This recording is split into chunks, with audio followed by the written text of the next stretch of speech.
The transition from World War II to peacetime was less a time of peace and more a time of paranoia and tension caused by the rivalry between the Soviet Union and America, the difficulties of reconversion, and the growing fear of communism.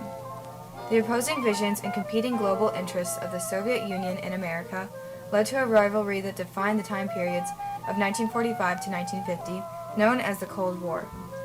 President Truman believed that the only way to resist the threat of Soviet expansion was through a containment policy.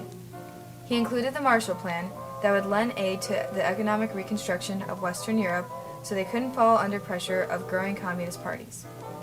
After China fell to communism in 1949, America realized it could no longer rely on other countries to take the initiative to resist communism. The United States also attempted to maintain an advantage in power through redoubling its own efforts in atomic research, while at the same time preparing their citizens in case a nuclear war occurs.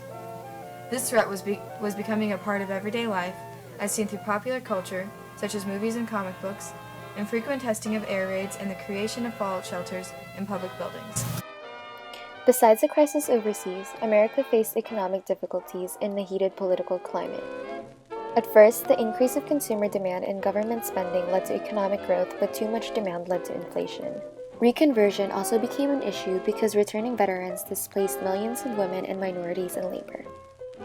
Social and economic reforms in the field of labor unions, women concerns, and civil rights were also largely ignored during this time. Truman attempted to refine labor and expand federal aid through the Fair Deal, but the congressional conservatism greatly limited his attempts, similar to that of the New Deal. With the growth of communism by Joseph Stalin and the Soviet Union, Americans were becoming afraid of internal communist subversion. They began to believe that there was a communist conspiracy within the federal government. This led to the House Un-American Activities Committee, which was created by the Republicans in an attempt to attack the Democrats in government. The committee held nationally broadcasted investigations to determine that Democrats were allowing communism to occur. They first targeted the movie industry with the Hollywood blacklist, and then went on to targeting members of the State Department, including Alger Hiss. These suspicions also caused the initiation of the Federal Employee Loyalty Program, where over 2,000 employees resigned under pressure and more than 200 were removed.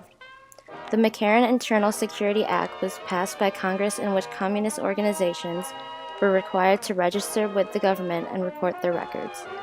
These factors, including the Rosenberg case in the early 1950s, all contributed to this fear of a communist takeover, which made way to the rise of McCarthyism in later years.